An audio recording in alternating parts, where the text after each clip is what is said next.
मुसलमानों की जो बैठक हुई उसमें मैंने जो बोला आपने उसको सुना? नहीं सुना। सुना था तो हमने उनको कहीं कहा कि आपको कांग्रेस ने ठगा कि लालू ने ठगा? हमने उल्टी बात कही। हमने ये कहा कि आपको कांग्रेस ने नहीं ठगा, आपको लालू जी ने नहीं ठगा, आपको किसी दल ने नहीं ठगा। आप इसलिए इस बदहाली में हैं क्योंकि आपके कुरान में ये बताया गया है, पैगंबर साहब ने बताया है कि अगर जिस कौम को अपने रहनुमाओं की समझ नहीं होगी उसके ऊपर जालिम हुक्मरानों को मुसल्लत कर दिया जाएगा। तो अगर आज का हुक्मरान, आज का शासक आपको जालिम दिख रहा है तो जो बात पैगंबर साहब ने बताई है उसको पढ़ो। पैगंबर साहब की बात बताई गई है तो गलत तो हो नहीं सकती है। तो अगर आप गलत लोगों को रहनुमा बनाओगे, किसी को हराने के लिए चोर बदमाश डकैत को वोट दोगे तो आपके ऊपर जालिम हुक्मरान तो आएंगे ही आएंगे। आप पहले हम लोग कहे हो तो सुने नहीं। देखिए, बिहार के समाज में बहुत विद्वता है, लेकिन यहाँ का जो सामाजिक राजनीतिक ताना बाना है, अब बुरा नहीं मानिएगा, चाहे पत्रकार हो कि पॉलिटिशियन हो, ये आप लोग भी पढ़ना लिखना बिल्कुल छोड़ दिए। सीधा आए, जो मन में बात तो प्रशांत किशोर को तो घेरिए देंगे, ना घेर पाइएगा। हम लोग सरस्वती के उपासक हैं, नहीं घेर सकते हैं। आप रात दिन मेहनत करके पढ़कर पहुंचे हैं यहाँ, बहुत समाज का में रगड़ कर 20 बरस रात दिन 16 घंटा मेहनत करके पहुंचे हैं। किसी का दिया हुआ नहीं खाते, किसी का दिया हुआ एक कप चाय भी नहीं पीते, और रोज सीखने का प्रयास कर रहे हैं। सब जानने समझने के बाद भी गांव गांव जाकर हाथ जोड़कर लोगों से पूछ रहे हैं कि तुम्हारी दुर्दशा क्यों है। हमने आपको शुरुआत में बताया कि पलायन बेरोजगारी के बारे में जो हमारी समझ थी, जब 5300 गांव में पैदल गए तो वो समझ में बेहतरी हुई है। आप कुछ सीखिएगा नहीं, प्रयास कीजिएगा नहीं, बैठे हुए समझ रहे हैं कि हम ही बहुत बड़े विद्वान हैं। प्रशांत किशोर को सफलता इसलिए मिली है 10 वर्ष में कि रात दिन सीखने की प्रवृत्ति है। गुस्सा नहीं रहे, गुस्सा इस बात से रहे हैं कि जिस समाज में इतने विद्वान लोग हैं वहां का पत्रकार भी ये नहीं पूछता है, इतने पत्रकार हैं कि भाई पूंजी का पलायन भी कोई विषय है क्या? सीडी रेशियो भी कोई चीज है, या आपने कभी पूछा? कोई फाइनेंस मिनिस्टर, मुख्यमंत्री ने बताया कि ये क्या होता है सीडी रेशियो? कि बैंक यहाँ से 26 लाख करोड़ रुपया भेजा है, आप फाइनेंस मिनिस्टर को बुला के पूछेगा ये होता क्या है, ये क्या होता है, सीडी रेशियो क्या होता है? तो जब ये आपकी भी जिम्मेवारी है ना भाई, आप भी सवाल वो पूछिए। यहाँ नेता भी लंपटाई बतियाता है और पत्रकार भी वही पूछ रहा है, और जनता भी वही सुनना चाहती है। खाली लंपटाई की बात मत कीजिए। आपने सवाल पूछा, हम आधा घंटा आपको समझाएंगे। तथ्य से जो हमने बोला उसको काटिए, हम बिल्कुल आपकी बात मान लेंगे। फसलों का उचित दाम नहीं मिलता, जैसा कि आपने कहा। आपको आंकड़ा दिए हैं, इसी के लिए रिजर्वेशन अलग से रहा है। बिहार में कर्पूरी ठाकुर जी ने इलेक्शन 1 की व्यवस्था करी है, तो ये कोई नई बात नहीं है। यूपीए की सरकार में भी रोहिणी कमेटी जो बनाई गई थी वो वर्गीकरण के लिए बनाई गई थी, सब क्लासिफिकेशन विद इन रिजर्वेशन। उसके बाद 2018-19 में मोदी जी ने उस कमेटी को संवैधानिक दर्जा भी दिया। अब उसका रिपोर्ट आने दीजिए, लेकिन विचार के तौर पर ये ठीक है, क्योंकि ओबीसी समाज या ईबीसी समाज या एससी समाज, ये बहुत बड़ी संख्या में इसमें लोग हैं और वो आप सबको बराबर नहीं कर सकते। उसमें भी कुछ लोग बहुत पीछे हैं, कोई बहुत ऊपर है, तो सब क्लासिफिकेशन के हम लोग पक्ष में हैं। किसान बढ़ाना, अभी सुप्रीम कोर्ट ने एक सुझाव दिया है वर्गीकरण का, उसको आप किस नजरिए से? 2 बात। आरक्षण को लेकर जन स्वराज की सोच ये है कि संवैधानिक व्यवस्था जो आरक्षण को लेकर की गई है वो यथावत बनी रहनी चाहिए। क्यों? कई लोगों का ये कहना है कि संविधान में आरक्षण की व्यवस्था कुछ वर्षों के लिए की गई थी, राजनीतिक फायदे के लिए लोग इसको आगे बढ़ा रहे हैं। इस बात में पूरी सच्चाई नहीं है। आरक्षण की व्यवस्था इसलिए की गई थी कि समाज के वो वर्ग जो सामाजिक, राजनीतिक, आर्थिक तौर पर पीछे छूट गए हैं उनको प्रोएक्टिव सहायता देकर आगे किया जाए। तो आरक्षण तब तक रहना चाहिए जब तक जो वर्ग पीछे छूट गए हैं वो सामान्य वर्ग के बराबर न हो जाएं शैक्षणिक, आर्थिक, सामाजिक स्तर पर। तो इसका उदाहरण आप समझ लीजिए। मान लीजिए कि सरकार गरीबी हटाने के लिए कार्यक्रम शुरू की 1980 में। गरीबी जितना चाहते थे वही उस तरीके से नहीं हटा, तो क्या गरीबी हटाओ का कार्यक्रम रोक दिया जाएगा? नहीं। उस कार्यक्रम से जितनी सफलता मिलनी चाहिए थी वो नहीं मिली। तो गरीबी हटाने का कार्यक्रम और प्रयास तब तक जारी रहेगा जब तक कि गरीबी रहेगी। उसी तरह आरक्षण जो है वो तब तक होना चाहिए जब सामान्य वर्ग और जिन वर्गों को आरक्षण मिल रहा है उनकी सामाजिक, राजनीतिक, आर्थिक स्थिति करीब करीब बराबर न हो जाए। दूसरा सवाल है वर्गीकरण का।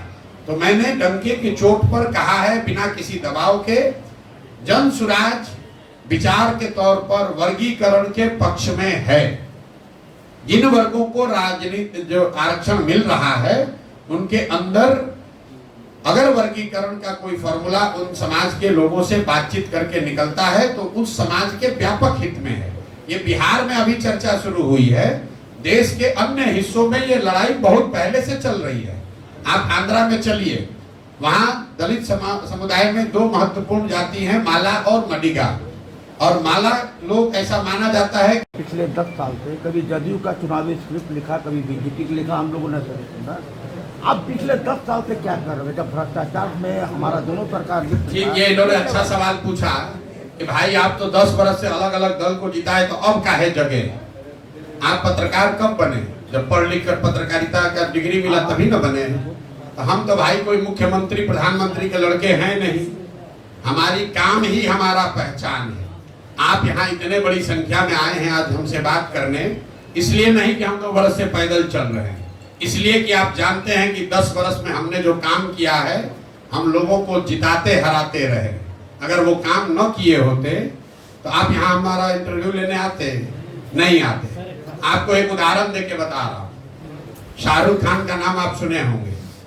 शाहरुख खान को जब हीरो बनना था तो उन्होंने अपना कैरियर का शुरुआत किया, टीवी पर एक सीरियल आता था फौजी सर्कस।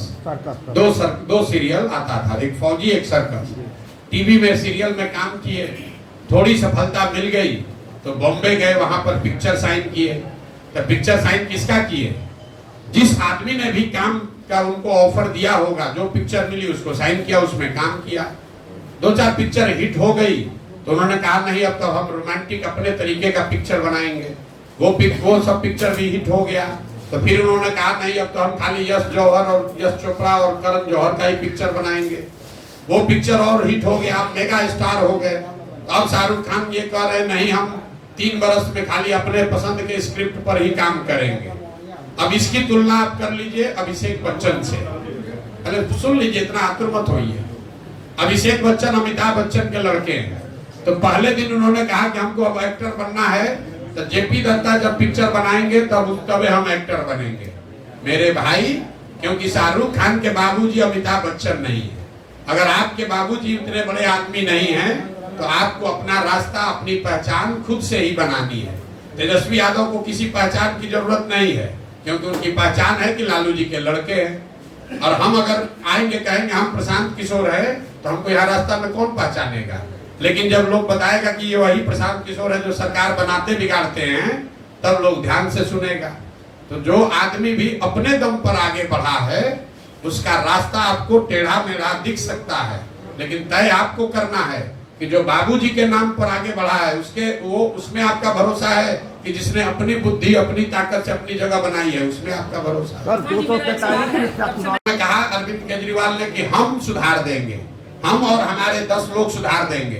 प्रशांत किशोर यहाँ कह रहे हैं कि एक प्रशांत किशोर को छोड़िए 10 प्रशांत किशोर भी आएंगे तो भी बिहार नहीं सुधरेगा। बिहार तब सुधरेगा जब बिहार के लोग सुधरेंगे। और लोग को सुधारने के लिए हम 2 बरस से पैदल चल रहे हैं। और आप कह रहे हैं कि आम आदमी पार्टी में कितना दिन कौन पैदल चला? किस समाज के पास लोग गए? उन्होंने आंदोलन किया, एक दल बना लिया और दल बनाकर कहा कि हम ये काम करेंगे। आप आम आदमी पार्टी का बात छोड़िए, देश में कोई भी उदाहरण ऐसा आपके पास हो जहां दल बनाने से पहले 2 बरस तक समाज में कोई पैदल चल के 1 करोड़ लोगों को इकट्ठा करके एक साथ दल बना रहा हो? आप हमको उदाहरण बता दीजिए, हम मान लेंगे। दल का संविधान बन रहा है, सुनिए, ऐसा है, दल का संविधान बन रहा है। ये पहली ऐसी देश में पार्टी है जिसके संविधान को बनाने के लिए 1000 जगहों पर लोग बैठक कर रहे हैं। कौन बैठक कर रहा है? बिहार के चुने हुए माननीय 150 लोग जिलों में, प्रखंड में जाकर संविधान पे चर्चा कर रहे हैं, पार्टी के संविधान पर। कि दल का संविधान कैसा हो। यहाँ दल कैसे बनता है बिहार में? जो दल बनाया कहा हम ही होंगे इसके नेता और उसके हमारे बाद होगा हमारा बेटा। अब तुम लोग जितना आदमी बिहार के हो तुम लोग झंडा ढो। ये पहला दल है जिसमें प्रशांत किशोर कह रहे हैं कि दल बनेगा तो इसका नेता प्रशांत किशोर ना है ना होंगे। और 2 तारीख को होगा दल बनेगा तो देखिएगा कि प्रशांत किशोर इसके नेता नहीं बनेंगे। प्रशांत किशोर पहले भी 2 वर्ष पैदल चल रहे थे और 2 अक्टूबर के बाद भी पैदल ही चलते हुए दिखेंगे, क्योंकि हम ये संकल्प लेकर आए हैं कि बिहार को सुधारे बगैर मानेंगे नहीं, चाहे 5 वर्ष पैदल चलना पड़े कि 10 वर्ष।